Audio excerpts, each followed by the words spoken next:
Welcome to Coursefire Campus Gen AI series webinar on digital advertising transformation led by AI. I wanted to do a quick introduction about Coursefire. Coursefire is a data analytics, insights, and AI company with over 1,400 professionals based across the globe, enabling clients make the most effective strategic and tactical moves related to customers, markets, supply chain, and competition. A few housekeeping items before we begin. The recording of this webinar will be available on the LinkedIn event page after the event is over. We would be very glad if we could continue this conversation over X. Please use the hashtag Future of Ads with GenAI. We will have the last 15 minutes dedicated to question and answer. However, please feel free to send in your questions in the comments section. In case if there are questions that go unanswered during the webinar, send us your questions at scalewithgenai@coursefii.com. I wanted to do a quick introduction about our speaker today, Anees Merchant, who is the EVP of Growth and IP at Coursefire Intelligence. Anees leads the applied AI and analytics business and brings over 26 years of experience to Coursefire Intelligence. Hi, Anees. Hey Sonam, good evening, good morning, good afternoon to everyone who's joining in from different locations. Thanks Sonam for the kind words. I'll just quickly share my screen and we'll get started. Super. Yeah. For me, every day it's a interesting day. The first thing when I get up in the morning, there are two or three things which I check out. One, definitely after my morning rituals, I would check out LinkedIn, X, and YouTube for the latest happening on AI specifically. And every day is fascinating, especially Mondays is very fascinating for somehow the weekends just pile up a lot of new information and news about AI and generative AI. And it kind of, uh, you know, surprises me and interests me on a day-to-day basis. So every day these are my go-to platforms where I keep abreast about what's happening when it comes to generative AI. And it's sometimes very hard to keep up. But there is one thing which has been fascinating for me in a recent past, I would say in the last 6 months, specifically what's happening in the entire video and the image space. I'm sure everybody has heard about Sora. These are some videos which are built by Sora. Sora is not publicly available, it's only available to the red team, as they're calling it, people who are invited by the OpenAI team to test the platform. Uh, One thing which recently caught my attention was this video, which you see on the right here, is a movie which got created for 5 minutes roughly. It's a full fledged movie which was created on Sora. Yes, there are a lot of flaws still. If you minutely look at each and every of these videos, you would find so many faults in these videos. But it's just fascinating how the world of image and video content is going to reshape our thinking and our perspectives. I can tell you right now, my kids are getting into their summer vacation. The elder one, who's going to go into his high school, he's creating his own manga style comic book series using generative AI. And if I look back when I was at his age, I would I would have never thought about creating a manga style a comic book if I was at that time. But today, kids and children are able to do that, and I'm just worried at the same time, excited about what's going to come. Last year, we saw the wave of OpenAI releasing ChatGPT and how it took the entire industry by storm. This year, I strongly believe the year is going to be all about video and image, and it's going to be fun and interesting to see how things happen. Now, with this entire image and video content coming out, there's a one big area which is going to get disrupted or is being disrupted is the entire advertising space. Now, when I think about advertising, there is so much focus on how do you create advertising. But when I look at what the marketers who have already, there was a survey done last year in 2023 by Insider Intelligence and e-marketers. Marketers have already started using generative AI platforms in the advertising space, whether it is creating basic content to writing copies to creating or analyzing market data or generating certain asset images. And it's just fascinating how quickly organizations and enterprises, and more importantly, smaller enterprises and startups are started and jumped onto the bandwagon of leveraging generative AI to catapult the entire advertising space. Because today, taking an ad or creating an ad takes many months and takes a lot of precious dollars. But using these Gen AI solutions, marketers and companies have started speed forwarding some of these propositions much more quicker. And this is a, I would call this as a dated survey, because it's been less than a year, but things have transformed in the last year exponentially. So I'm sure when this survey gets done, the percentages are going to be far more, the categories are going to be far more in terms of how companies, and we see that as well. And we'll show you some of the glimpses of what we are doing in this space, specifically when you think about ad and creative space. But I'm talking about the advertising, and today this entire LinkedIn Live is all about advertising. But when you ask a creative person, and I've been fortunate enough to speak to a lot of individuals who are in the advertising or who spent their years as the golden era of advertising, which you call the 90s and the 2000, the early 2000s. I spent a lot of time and energy with them through various mediums. And when I speak to them, they often spoke about it's not an individual who actually gets involved in creating an ad. There are many individuals, or there are many elements which comes together to create an ad. There is definitely the brand for which the story needs to be told or foretold. There is that creative aspect, and when I talk about the creative, it's the creativity which needs to be bought in, and it's not by an individual. There are many facets of that creative, and there is creative aspirations which come in from different facets of the world. Definitely there is the humans, which people like you and I, who are involved in that entire process of creation. And last but not the least is the story, which basically is the essence of an ad. When I look at the best ads which one got awarded last year, or continue to be driven, when we look at all the Super Bowl ads, they all had certain story or certain message which had to be told back to the consumers or back to us as consumers who were watching those ads. And now, which is the fifth element which has come in, is the technology element. Now, today everybody in the, or I would say the naysayers of the Gen AI or the AI space are calling that, hey, how technology is going to be bad or is going to be disruptive in the creative space, especially in the advertising space. I don't feel that it's going to replace everything when it comes to advertising. Yes, it's going to be the fifth element, but if you take a step back and if you look at these five key elements which get involved in creating a successful ad, yes, it will go ahead and touch some of the areas, it will enhance the process. But would it go ahead and replace everything by technology or by generative AI? The answer is no. So our message to all of you, that there's definitely going to be human in the loop uh, entire process still, and probably for the coming years as well, especially in the advertising space. And we would see that continuing trend. But more and more technology infusion, more and more infusion of generative AI ecosystems will come into the picture to in the entire ad ecosystem. Now, when you think about the ad ecosystem, one of the key elements is the consumers. Now, are you and I okay with getting an ad which we believe is being generated by AI? The maybe, and that's what comes in from a survey here also, which Capgemini Research Institute had recently. They mentioned that from that survey, there were about 62% consumers were comfortable. Now definitely it's a sample set, and that's why I'm calling it maybe, because it's roughly close to about 50%. So I'm sure 50% are okay with it, and 50% are not okay with it.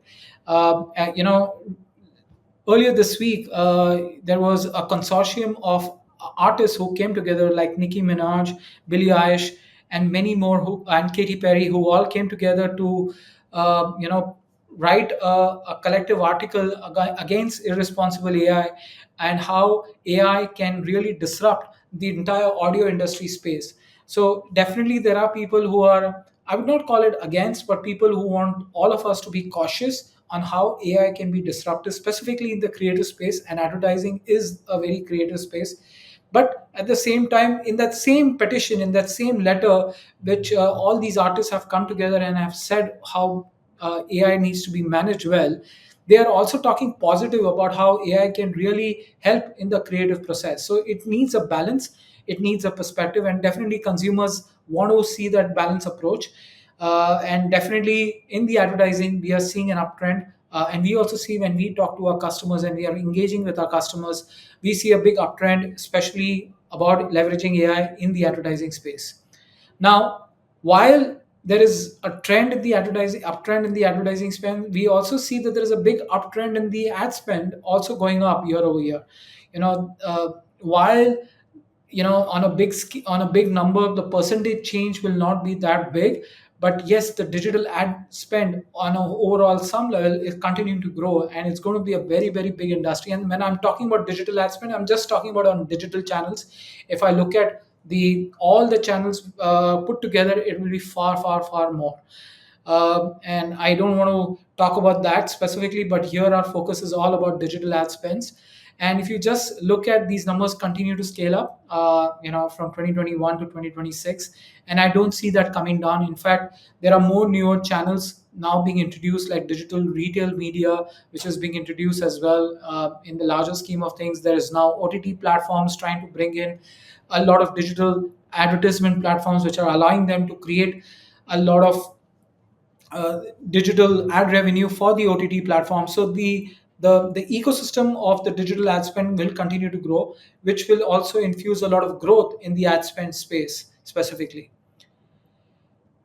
And but while the industry continues to grow, there is definitely a bigger challenge when it comes to the entire ad industries, or the digital marketing industry specifically. Definitely, here we are not talking about cookie depreciation, but cookie depreciation is here. It's not going to go, it's already live. So we are seeing a lot of challenges in that space as well. In addition, if you look at the success or the traditional success of a digital ad has been far too low. Now, combined with cookie depreciation, it's going to get far more worse than better. And many marketers today are battling with challenges or grappling with challenges on how they can make their ad spends more better or have a better ROI on a day-to-day basis. And more importantly, today marketers want to know in terms of how can we better and be sure that whatever ads we launch on the digital platforms are bound to be successful. Now, said that, can every ad be successful? The answer is no.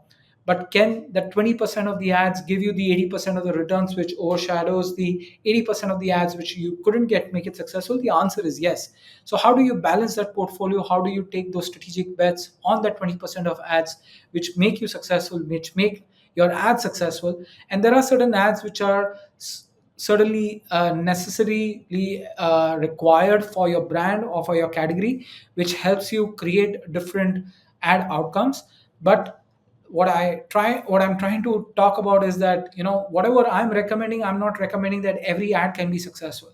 But can those 20% of the ads be successful to give you the maximum ROI? The answer is yes. But how do you pick up those 20% of the ads and put all your bets and put all your eggs to ensure that you get the maximum ROI from your budgets and from your ad creation process? That's something which we are going to talk a little bit more about when we get into the demo of something which we are doing with many of our clients. But you know when we dissect the layer of why these failures are happening, the challenge which I was talking about earlier is the issue about marketers failing to go ahead and scale the entire brand, or the brand objectives or the advertisement objectives today, because the cost is inhibitive for many of the companies to really scale ads and really personalize ads. Today, we are talking to one of our clients, and they were talking about, hey, we've created this master ad, but now we want to change the protagonist who's there in the ad and change it by the different countries, and change it either change that Caucasian male to an Asian male, or change that to a British person who's there in the ad, because we want to serve that ad to UK. it's practically impossible. They will have to go ahead and reshoot. Yes, today generative AI allows you to do certain aspects of that, but is that really out there? Is it really refined? The answer is no.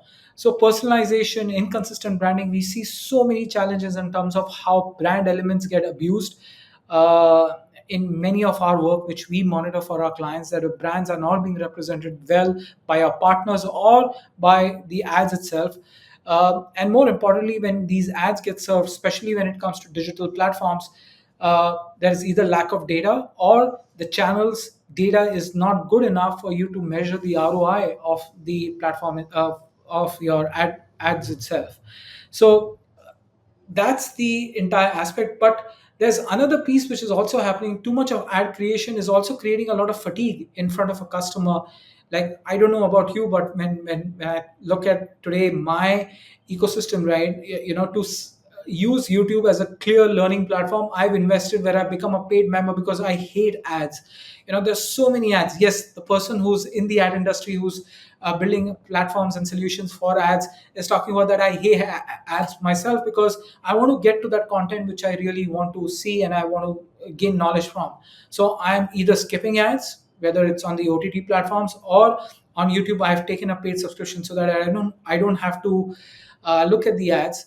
So there's too much of fatigue which is also happening for a consumer, where I uh, you know as a consumer, and I'm sure each one of us are overwhelmed with the ads which are also out there, which poses a different challenge for the creative teams. Now, I have a lot of sympathy and empathy for the creative folks out there. If you're there on the call, I'll give you a high five.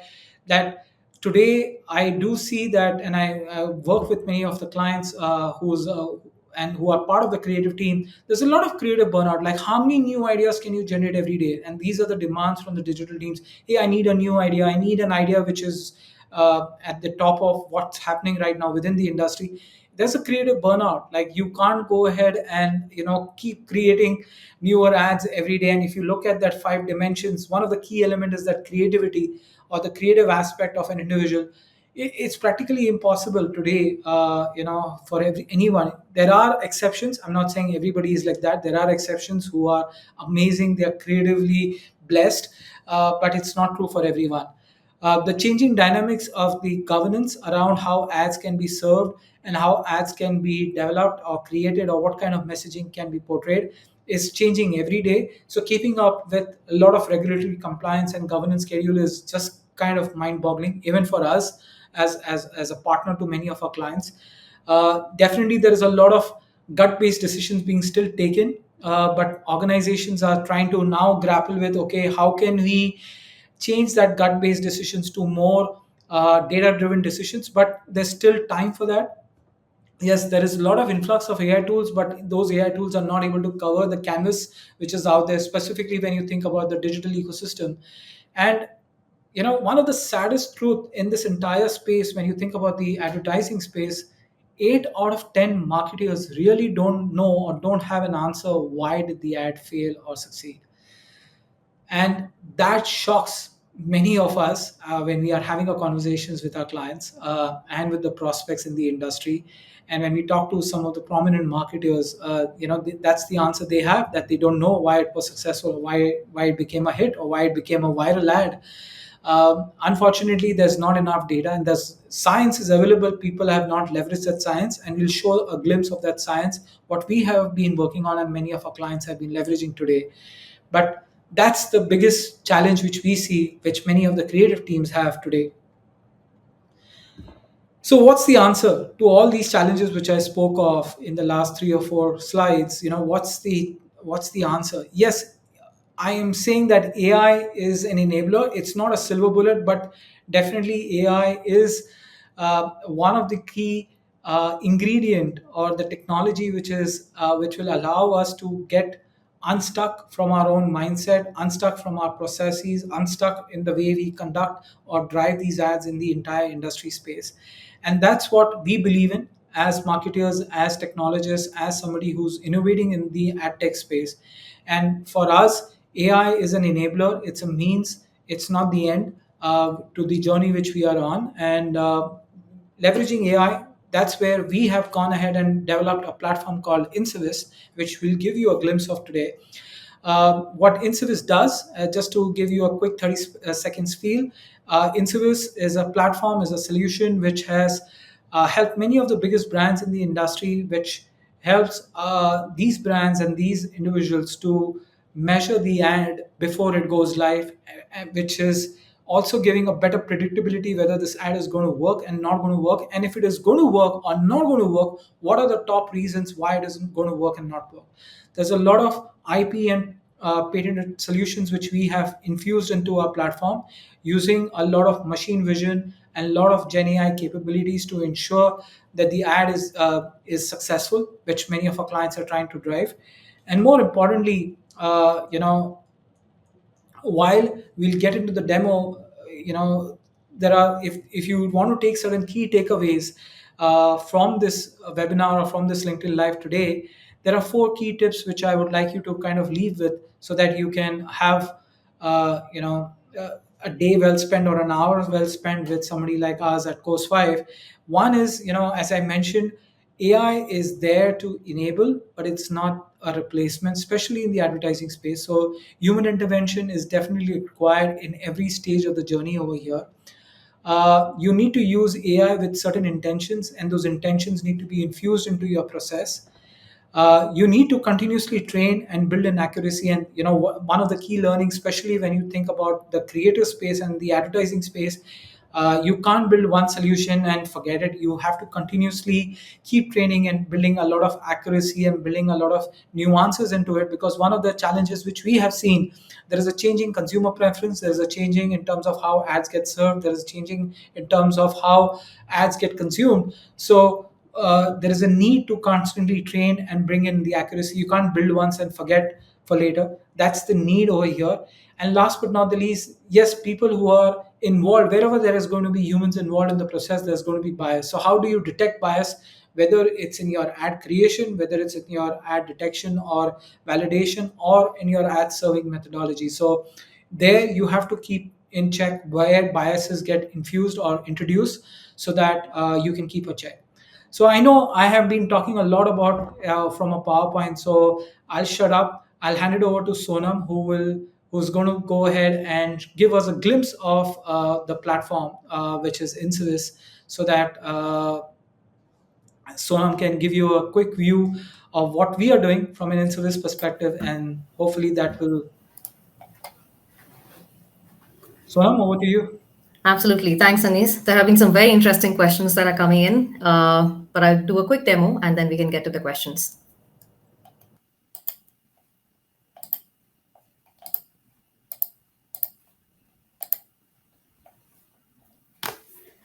So our Incidus platform is, like Anis mentioned, an AI-powered ad evaluation platform, which does evaluation for both display ads, that is static ads and banners, and video ads, everything from your GIF, short videos to long-form brand videos.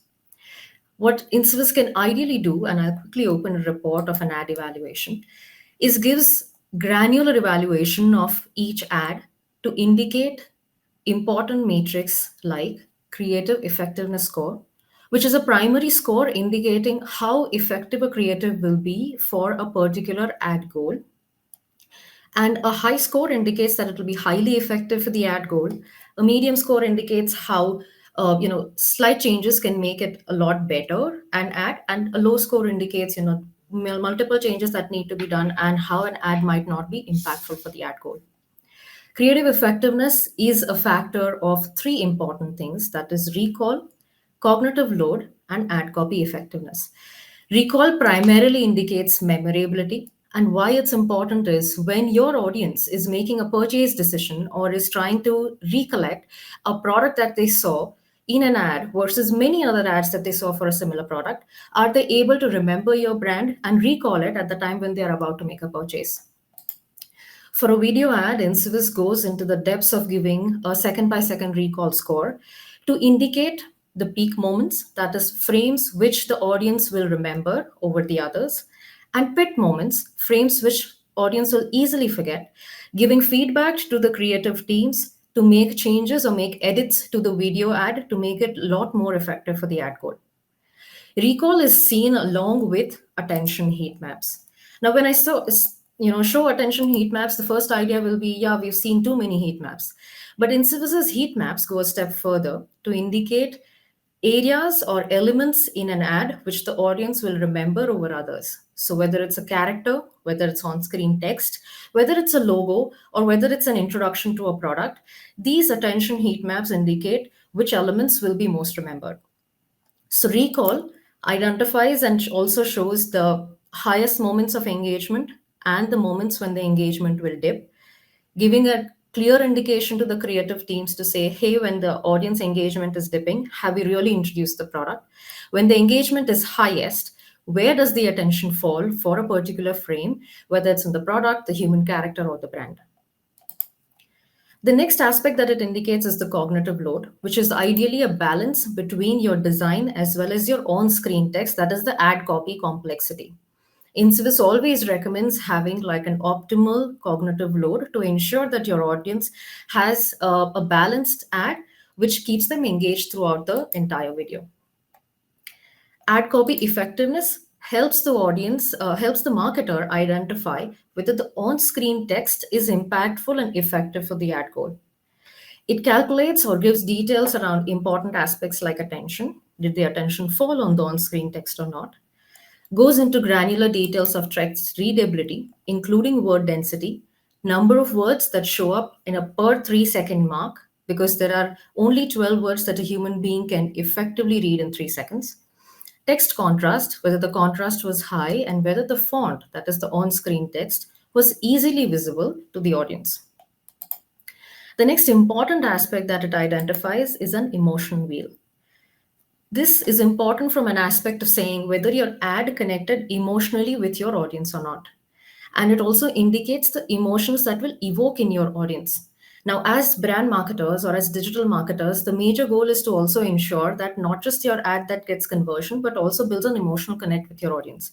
So this gives an emotional wheel, and which is further broken down into four important aspects. First being the music, the genre, the mood, and the emotion evoked by the music, the emotions emoted by the human characters in the ad, the emotions evoked by the colors that are used in the ad, and the emotion evoked by the ad copy, that is the on screen text.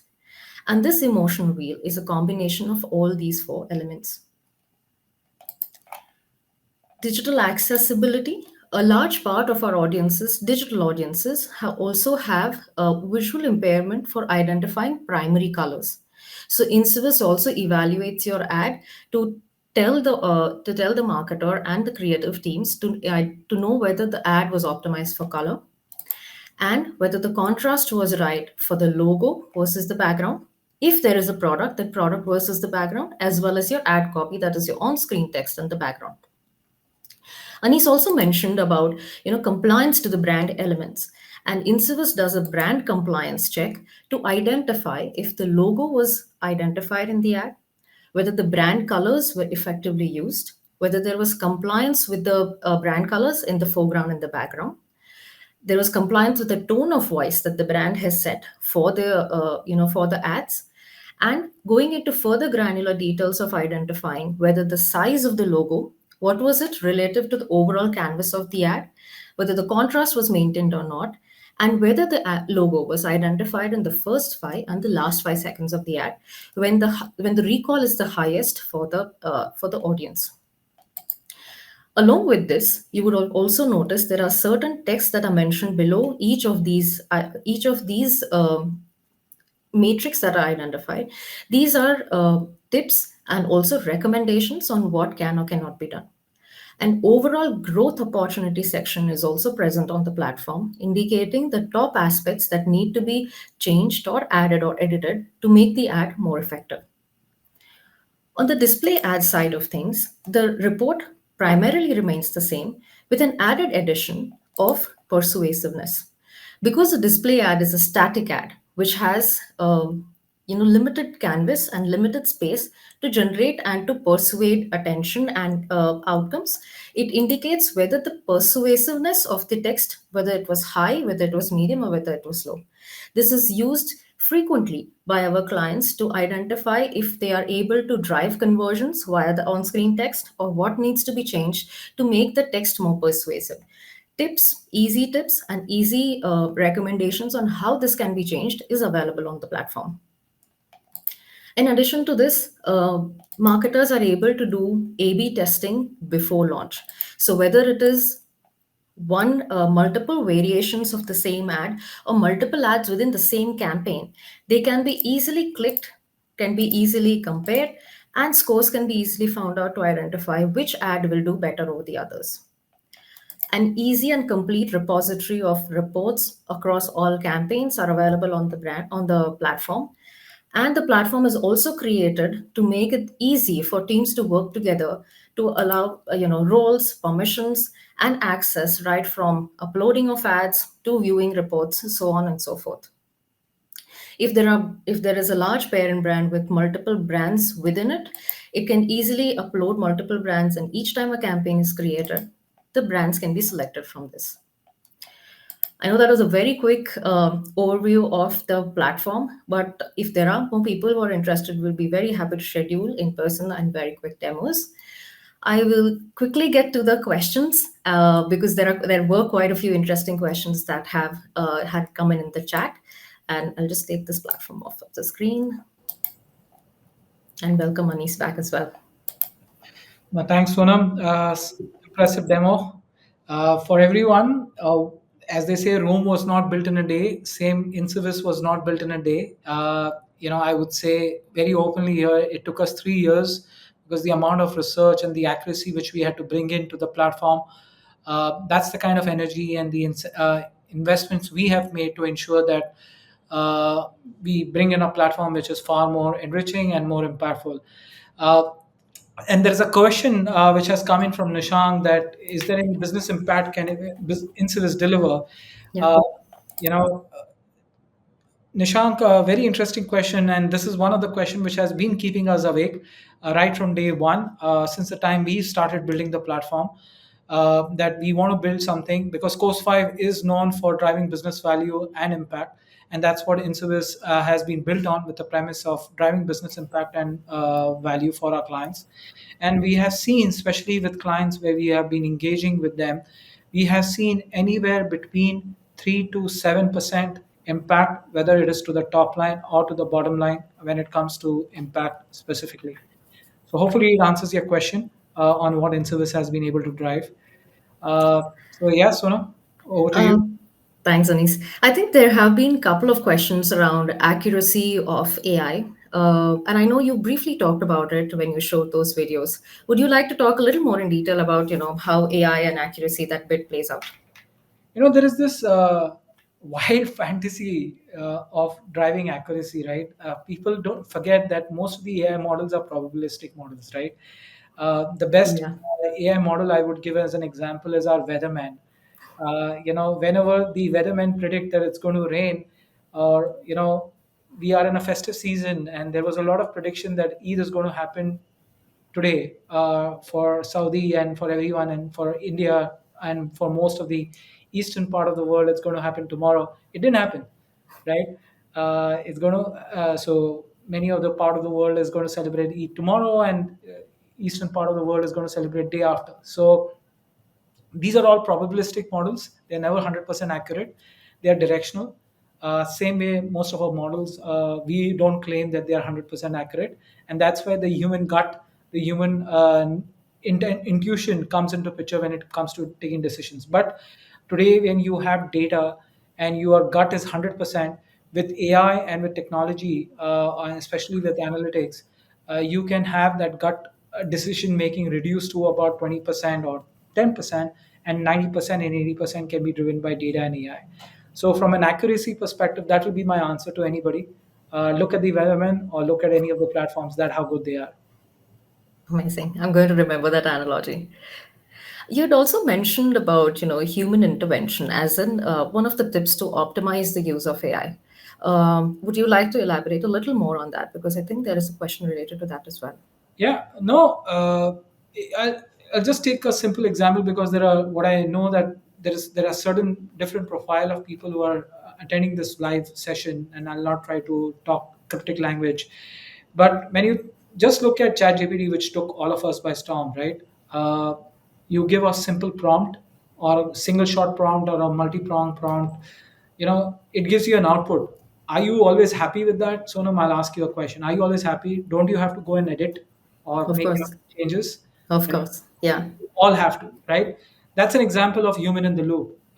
So whether it's giving an input or providing an input of what you're seeking for, and when the output comes in, you will make your own tweaks and changes. Similarly, when you think about building AI or building any AI application or building any AI models, definitely human in the loop is needed. And more importantly, especially when you think about the advertising space, there was another question which I was scrolling through while you were presenting, that how accurate these videos which I showed by Sora are.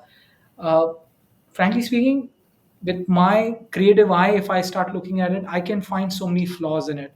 Especially that man who's holding a mug, and he's turning his face. Like, if I just did this, I'm sure you can see my face without any distortion. But Mhm. if you look at that video minutely, you would see that the face gets distorted. Or when the puppies who were coming down the stairs, you would find their tails wagging in a very different way, right? Which doesn't happen. Tails don't wag. Puppies don't wag their tails in that different way.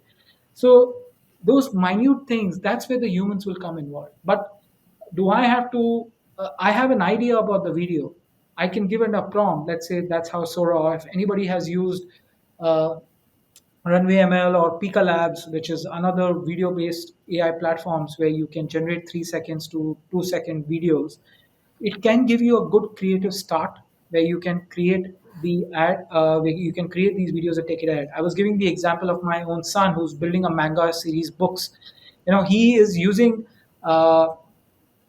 AI to go ahead and give him that creative spiel, but he has to do his own tweaks. It doesn't make his job easy, right? It's helping him get that 80% done, but that 20% is his still own effort and his own creativity, which is bringing into those manga comic books. So that's how I would say the human in the loop is going to be operating in the future as well. That humans would be required, but would humans be required to code? Would require to do every small thing required in an ad process or in an AI model? The answer is no. Interesting. Interesting. So uh, we're leaving the creative bits to humans, and getting the more analysis based, analytic based, and the more repetitive jobs back to AI. Interesting. Uh, yeah, I think there is one another question that is coming around A/B test. I think I did a very quick thing around it in the demo, but would you like to talk a little more in detail about the A/B test feature? And maybe when you're doing that, if you could also, talk a little more around the kind of teams that have benefited with using Incivus. No, it's a good question, Nikhil, on the A/B test of ad creatives. Yes, you can actually do an A/B test, and these A/B tests can be of the same ad, same message. Maybe the protagonist is different, maybe the colors are different, maybe the messaging is different. You can actually do that pre-launch. If you don't want to do it pre-launch, or you had an ad and you don't know why it worked, let's say, you can actually run that ad and it can tell you why it didn't work. Now that's not an A/B test, that's a post-launch testing which can be done. So you can definitely do that within Insuvis, whether it's an image or whether it's a video. You can do it for both.